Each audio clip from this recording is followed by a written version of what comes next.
So you'll give a finger when there's 4 minutes? Yes. Okay. So to start things off, I feel like it's pretty safe to assume most people consume milk on a fairly regular basis. Whether this is in a Starbucks drink, a glass of milk at dinner, or some sort of cooking or baking. Today I'll be explaining how to milk a cow. And I know there may be vegans or people with dietary restrictions in the room, so hopefully you'll still enjoy learning how to milk a cow. So today I'll be telling you the 5 key steps to milking a cow, which are catching the cow, preparing the udder, milking the cow, post-dipping with iodine, and then releasing the cow back into the pasture. So to start off, you have to catch the cow. This is typically done with a halter. So as you can see here, there's a halter around the head of the cow, and this allows you to tie it up to a fence post or any sort of object.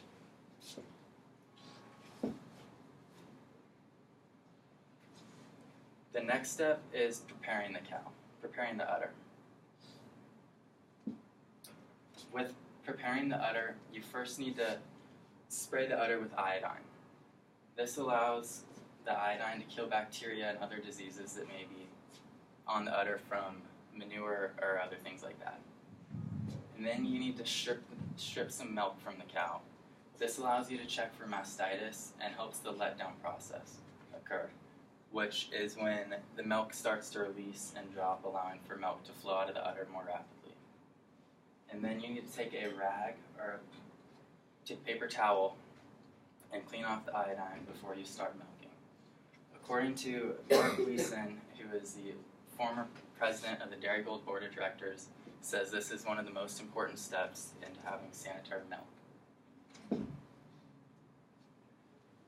Then the next step is actually milking the cow. When you're milking a cow by hand, there are several different ways you can do this. The first way you can milk a cow by hand is with the thumb in method.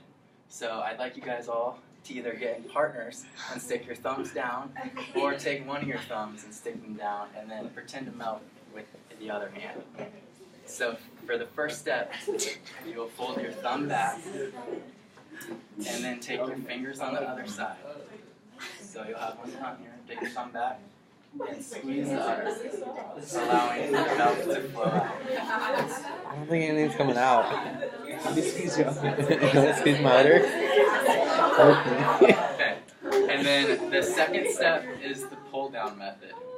So this is where you'll stick your thumb facing upwards on one side of the teat and your fingers on the back, pulling down on the udder, causing the milk to flow out.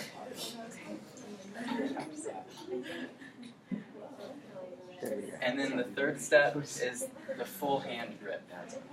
This is when you have your thumb on one side and you slowly squeeze your fingers down the udder, allowing for the milk to flow out. There was a study done on these different milking styles by Dr. Norrell on Zebu cattle. After this study was testing out the 3 different styles of hand milking and how they affected the quality of milk and the amount of milk produced. And after the study was finished, they decided there was no difference between the styles.